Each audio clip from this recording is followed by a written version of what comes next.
Welcome back to my cozy corner of the internet. I'm Mayastar, and this is the Mayastar Podcast. I teach energy healing courses online through Mayastar Academy, share spiritual guidance and mystical musings on the Maya Muses blog, and provide healing, ritual and spellcasting services as a starseeded shaman and professional witch. Today is episode 35 in the Mayastar Unscripted series, and we're going to be discussing energy healing and what we mean by healing in that context. And in the second part of this episode, I'll be drawing from the Lemurian Starchild Oracle deck for guidance and reflection for starseeds. You can view the card for this episode's oracle on the Mayastar Podcast YouTube channel by going to the channel page and then to the community tab where you'll find the community posts. As usual, I come armed with notes, but without a script. So we'll be meandering around these topics and pursuing the scenic route to enlightenment. If this sounds interesting to you, stick around and while away the next half an hour or so with me as we explore these things together. Find out about the different ways you can work with me and discover my energy healing and spiritual development courses by visiting my website at mayastar.net. You can also join the Mayastar mailing list to stay up to date with the latest updates and special offers. So starting out with energy healing and what we mean when we refer to healing in the context of energy healing modalities, a lot of people think of healing as being aimed at curing diseases or discovering a cure for cancer and that kind of thing. Energy healing is about healing your energy though, and while it might have effects on your physical health, that's not the healing that we're going for. We're aiming to bring the energy body back into balance, back into alignment, and with the energy centers fully activated so that the life force energy can flow freely around the system, reducing the risk of negative attachments and blocks that might otherwise impede the flow of life force energy. When the energy flow is balanced and fully activated, we tend to feel more centered, calmer. We tend to feel less anxious, more grounded. And this tends to resolve problems like anxiety or insomnia if you're regularly working with energy healing practices. But they are not a cure. They are a spiritual practice. So while they can have beneficial effects on your health and any conditions that you're dealing with, that's not what we're aiming at when we're working with energy healing techniques. So if you learn energy healing with the intention of bringing your energy body back into alignment and back into balance, and that's the area that you focus on, there will be knock-on effects in other areas. And that's not just with your physical health, it can also be with your mental and emotional health, which are also massively affected when we're holding on to stress. And there are some energy healing techniques that are particularly useful for different situations, such as anxiety, where you might work with the center of stillness activation, for example, or perhaps you're feeling low mood or pessimistic about a situation, in which case you might want to work with a different energy healing technique that will bring your mood up and align you with more positive and optimistic thoughts, such as the crystal rose attunement or attraction reiki or the diamond of prosperity. So there are a lot of options that you can choose to connect with based on different challenges you're facing. But all the time you need to remember that energy healing is working on healing your energy. And the long-term goal of that process is to keep your energy body in alignment with your highest spiritual aspects, so that your true spiritual mission can be manifested through your life, so that your soul can find expression through the way you live, your creative projects, your interests, and all the things that you love can become part of your spiritual expression effectively. And energy healing is a powerful way of doing this because you can use it alongside other practices. So, for example, if you wanted to really connect with your creative side, you might work with the celestial creativity encoding attunement, and you might be using that while you're brainstorming for a new creative project to help you tap into those frequencies, to help you awaken those aspects of yourself that link to your creativity. And this goes for many other energy healing practices. They can be used while you're going about your daily life and used to enhance your experiences and make some of your more mundane chores a little bit more interesting or a little bit more integrated into your spiritual intentions. For example, you might decide that you're going to work to cleanse your energy field every morning when you have your morning shower. And then you might choose a particular energy healing technique that you'll be using with that intention. Perhaps something uplifting and joyful, like the unicorn love and light activation, or the solar goddess radiance attunement course, which would both be great options to start off your day with a dose of positivity and uplifting energy. And another consideration when you're working with energy healing is that by restoring the balance and health to your energy body, the way your energy manifests in your life is also changed and healed. So when we have blocks within the energy field, they can prevent us from receiving the blessings the universe intends for us. They can limit the way energy flows into and out of our lives. So they can cause damage to relationships, for example. They could hinder the flow of prosperity through a business or through your career. Perhaps you don't get the promotions that you feel you deserve. And there could be energy blocks that exacerbate that problem. And energy healing practices may help you to resolve that issue.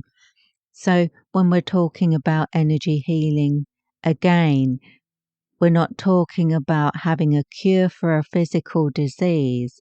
We're talking about healing your life in a much more holistic fashion so that other things come into alignment as well. Ultimately, by attending to our healing needs, restoring the balance of the energy body and activating the energy centers, we also realize our spiritual gifts, such as intuition and the ability to pass on healing vibrations to other people. We can experience an increase in our empathy and our capacity to channel energy. So by working with energy healing practices on a regular basis, we are actually progressing the path of ascension. We are moving towards a higher spiritual state, moving beyond the limitations of ego-based consciousness and opening ourselves up to a more spiritual outlook, a greater perspective on yourself, your life, and the world around you. Regularly working with energy healing can really help you to appreciate the unique energetic expressions you encounter in the world around you. So the energy expressed by the people around you will be variable. Some people will give you a good vibe and some people will give you quite the opposite. And you'll become more in tune with those frequencies, more able to intuitively know when somebody's not good for your energy. And then you can take steps to protect yourself from that influence. And as your energy becomes more complete, more integrated and whole, you're able to access higher states of consciousness. So you're transcending the ego and learning to appreciate yourself, your life, other people, and the world around you from a higher perspective, recognizing the patterns in the expressions of life around you and understanding your place within those patterns. As your energy ascends to a higher frequency, you can also develop deeper connections with different kinds of light beings. So these might be the ascended masters or angels or the star people, perhaps the Pleiadians, Arcturians, Mintakans or Syrians, or perhaps a deeper connection with ancient Lemuria, or with the divine feminine expressions of deity in the form of different goddesses from different mythologies. Perhaps you feel called in that direction. But you will be more in tune with those expressions of source energy in the form of personified deity or different kinds of light being when you are working towards your own spiritual progress, your own enlightenment and ascension.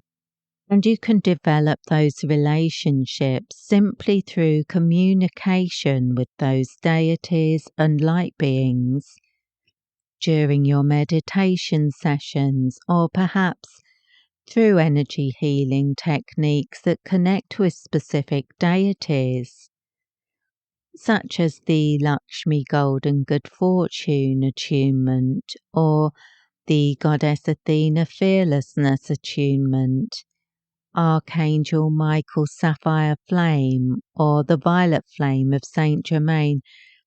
Different ways that you can work with energy and connect with the higher light beings that you feel most strongly drawn to as part of your regular spiritual practice, and while focusing on healing your energy.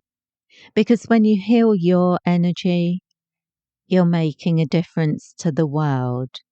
So it isn't a selfish pursuit to work on yourself when the contribution you make has far-reaching consequences. Whenever somebody chooses to progress their spiritual path, they are setting things in motion that will make it easier for other people to do the same. And the more light that is brought into the world and anchored into the world through your energy work, the more the planet as a whole is able to ascend beyond its limitations.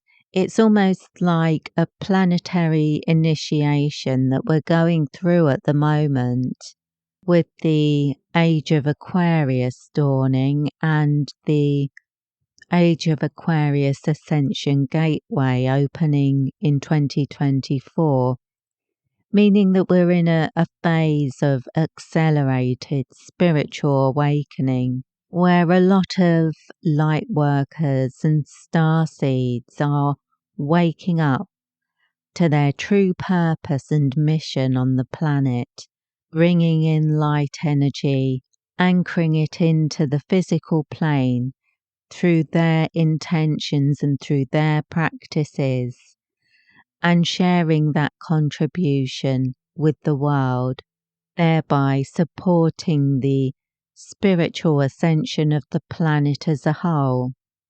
So I hope that's given you a good overview of what energy healing is, what the aim of energy work is, and what it would mean for you if you were to make this part of your spiritual practice, how you might be helping yourself, how you might be healing your life, and how you might be sharing your gifts with other people in ways that you haven't considered before. So I hope this has been interesting, and now we're going to draw from the Lemurian Star Child Oracle. This is a deck I'm working with during these unscripted episodes, drawing cards to inspire us with ideas for reflection, ideas for our spiritual practice, and generally something to meditate on if you feel called to do it. And I'm seeing these as being starseed guidance segments. I haven't come up with a good name for them, so that will do for now. And I'm really loving working with these cards, but I may pick up a few other decks that I'm drawn to for this purpose, because I don't often work with oracle decks.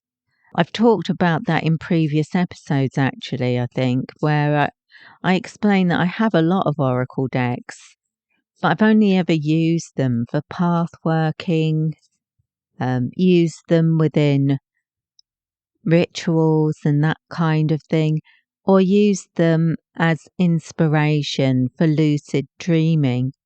But I haven't used them for reading, so this is the first deck I've bought where I've intended to use it for readings.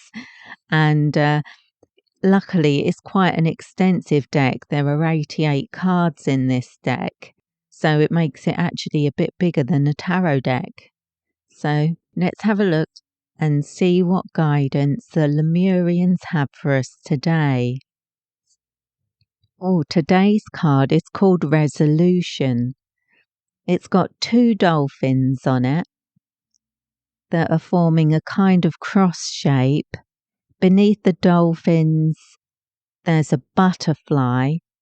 Beneath that, what appears to be some sort of crystal. It looks like celestite. And there's an upward pointing triangle, which is usually a representative of the element of fire, but the card itself has a very watery energy. It has quite a Two of Cups vibe about it, actually. Let's have a look at the guidebook and see what inspiration we might derive from that. I'm quite enjoying this guidebook.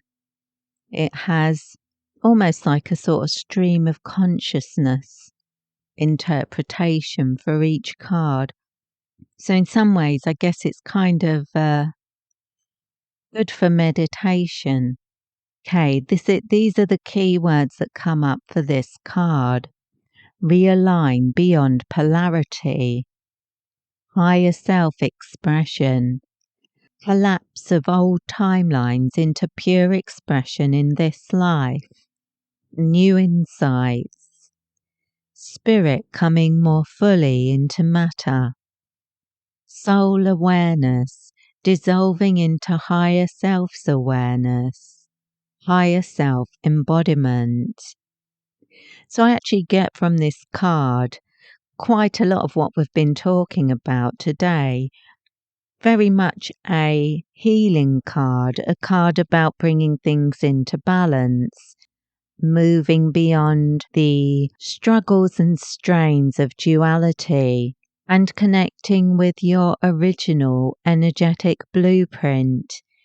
So I would say this card is emphasizing for us the process that we undergo through regular energy healing practices. And there's an affirmation associated with this card that you might want to meditate on or use within your spiritual practice today. The doors of heaven are open to me, and everything is instantly resolved. I let it be so. It's a very healing card, so I was along the right lines with the Two of Cups energy that I'm picking up from it, because the Two of Cups is also a very healing card, about balancing energy, about balancing the give and take of energy, and communing with higher powers. In addition, the presence of the butterfly on this card gives a sense of rebirth and renewal, of changing form and progressing your path through leaving behind the old versions of yourself so that you can progress unhindered in alignment with your higher spiritual aspects. So resolution is the card that we pulled for today. And I think that's a very powerful message. We could say very easily that the purpose of energy healing, the purpose of energy work is resolution. It's to bring things back into alignment and integrate ourselves fully so that we can manifest our higher aspects in the way we live, in the way we practice relationships, and in the way we choose direction for ourselves. When you are bringing yourself into alignment with your highest spiritual aspects, you may find that your goals and intentions and plans for the future change quite a bit. Coming into alignment with your new purpose, with your new intentions, it becomes much more important that what you do each day nourishes your soul rather than distracts you from your spiritual practice or causes you to do things that are just simply not in alignment with your highest spiritual principles. And as I said earlier, you'll be able to find a picture of this card by going to the Mayastar Podcast channel on YouTube, where I'll be sharing it at the same time that this episode goes live on the Community Posts tab. So then you get to appreciate just how beautiful these cards are as well. I hope I described it quite well. I'd be interested to know if you then go to the community tab, whether the card as it appears there has any resemblance to the card as I described it and it appeared in your mind through my description. Anyway, that brings us to the end of today's unscripted episode, and I hope you found it interesting. I hope you're leaving this episode suffused with good vibes and great ideas. You can hear more from me today by exploring previous unscripted episodes. And for the most up-to-date mystical musings, please check out my blog at blog.mayastar.net. I hope to see you back here again soon, and in the meantime, I wish you peace, prosperity, and progress in all you do. With blessings.